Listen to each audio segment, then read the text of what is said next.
Nana, ayah mau bercerita malam ini. Temanya adalah tentang Nabi Yunus dan ikan paus. Udah pernah dengar belum ceritanya? Ya.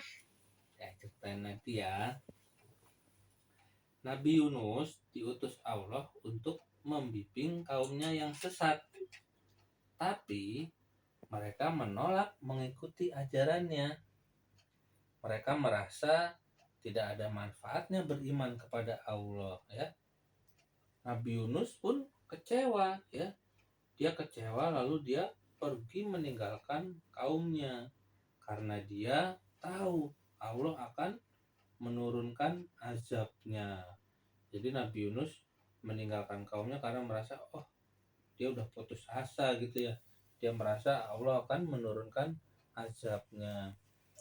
Seperti di Quran surat Yunus ayat 98, Allah berfirman, kami akan hilangkan azab jika mereka beriman dan kami beri mereka kesenangan. Itu kalau untuk orang-orang yang beriman.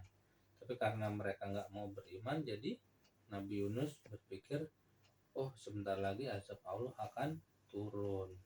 Maka Nabi Yunus pun pergi ke dermaga ya untuk naik sebuah kapal ya.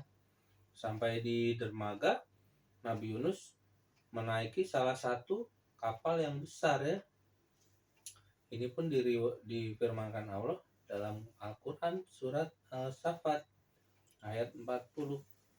Ingatlah ketika dia lari ke kapal yang penuh muatan gitu. Jadi Nabi Yunus mau perginya naik kapal laut. Dia meminta izin dulu kepada nahkodanya.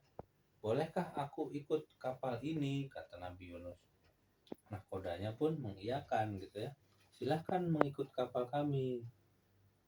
Kemudian tidak berapa lama kapal itu pun segera berangkat pergi. Saat kapal sudah berlayar, Nabi Yunus pun masih merasa marah pada kaumnya ya. Dia masih merasa kecewa ya. Kenapa kaumnya nggak mau mengikuti ajaran dia gitu.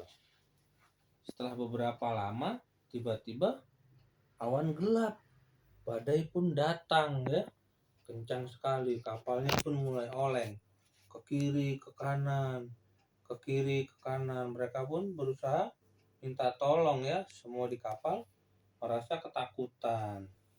Kapal akan tenggelam, kapal akan tenggelam, kata. Mereka pun berusaha mengurangi muatan. Semua barang-barang yang tidak digunakan dibuang ke tengah laut gitu ya. Tapi kapalnya masih berat, jadi masih terus oleng. Kalau gitu penumpang juga harus ada yang dikurangi, kata nakodanya. Tapi nggak ada yang mau lompat keluar kapal ya, karena bahaya, lagi badai, lompat ke tengah laut ya. Kami nggak mau terjun ke laut, kami masih ingin hidup gitu ya. Kapal pun terus terombang ambing, makin lama semakin keras, dan mereka harus segera melakukan sesuatu ya. Apa yang terjadi? Mereka lalu membuat undian ya. Semuanya namanya ditulis, dimasukin ke dalam tempat, ke dalam wadah, lalu diambil satu persatu. Dan yang pertama yang keluar adalah namanya Nabi Yunus gitu ya. Nabi Yunus gitu. Kata nahkoda sama kata penumpang yang lain, Nabi Yunus orangnya orang baik, ulangi lagi saja undiannya gitu ya. Banyak yang nggak rela kalau Nabi Yunus harus keluar kapal ya, maka undian pun diulangi. Undian kedua pun pada saat dibuka muncul lagi namanya Nabi Yunus ya. Semua orang heran, nama Nabi Yunus lagi. Ulangi lagi gitu ya. Terus diulang lagi undiannya. Yang ketiga pun gitu sama. Yang keluar namanya siapa? Nabi Yunus lagi. Hingga 3 kali mereka muncul terus namanya Nabi Yunus. Banyak yang mulai berpikir ini kejadian yang aneh ya. Tapi Nabi Yunus merasa ini kehendak Allah ya. Dan sementara suasana di kapal pun semakin kacau. Akhirnya Nabi Yunus melompat ke laut. dengan terlebih dahulu membaca Bismillah. Bismillahirrahmanirrahim. Nabi Yunus kemudian lompat ke tengah lautan. Makin lama kapalnya makin jauh ya. Nah, terus kemudian tidak lama kemudian badainya pun lewat ya. Badai kapalnya juga bisa jalan dengan selamat. Tapi kapalnya sudah jauh sekali. Nabi Yunus tidak mungkin berenang mengejar kapal yang sudah jauh gitu ya. Tiba-tiba Nabi Yunus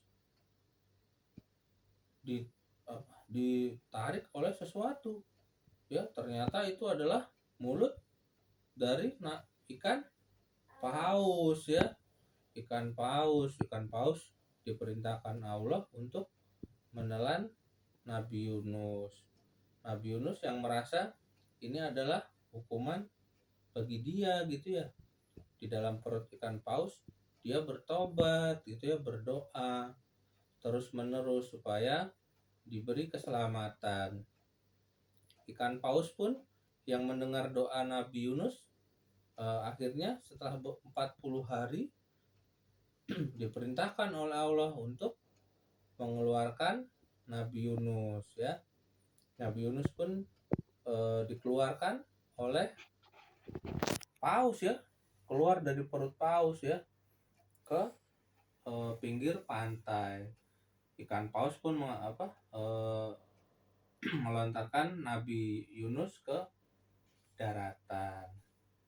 Paus itu pun lega, dia melihat Nabi Yunus selamat di pinggir pantai. Kemudian ikan pausnya kembali ke lautan ya, meninggalkan Nabi Yunus.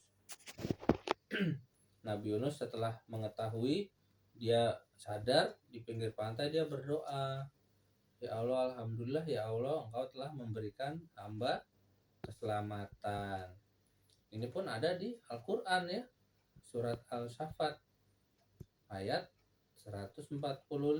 Kemudian kami lemparkan dia ke daerah yang tandus, sedang dia dalam keadaan sakit. Sakit di sini maksudnya kondisinya sangat lemah ya Nabi Yunus, karena sudah 40 hari berpuasa di dalam perut ikan paus. Nabi Yunus pun mulai bangkit ya, mencari sesuatu yang bisa dimakan. Perutnya terasa sangat lapar dan tubuhnya terasa lemas. Tidak lama kemudian dia menemukan sebatang pohon ya, sejenis pohon labu ya. Dan ini pun ada dalam Al-Quran ya. Dan kami tumbuhkan untuk dia sebatang pohon dari jenis labu ya. Quran surat Al-Saffat ayat 146. Jadi Nabi Yunus memakan buah itu ya, buah yang mirip labu, sehingga badannya bisa kembali segar. Dia pun makan dengan lahap gitu ya. Setelah dia makan dan penuh tenaga, dia berniat kembali kepada kaumnya ya. Dia pun kembali berjalan terus menuju lokasi kaumnya, melewati dataran yang tandus selama berhari-hari ya.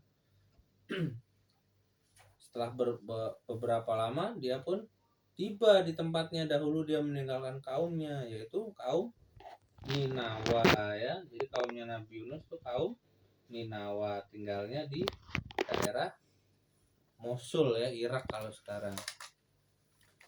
Pada saat Nabi Yunus datang, penduduknya pun ternyata sudah menerima ajaran dia ya. Jadi begitu Nabi Yunus meninggalkan kaumnya, mereka semua ternyata bertobat. Jadi Allah tidak menurunkan azabnya ya.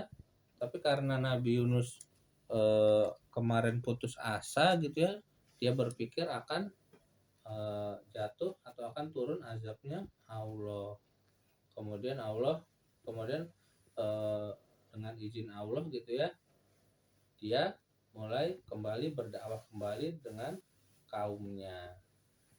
Nah, ceritanya sampai di sini dulu ya. Sudah malam, saatnya kita untuk tidur. Sini yuk. Sultan sini. Sini, yuk. Dadah dulu. Dadah.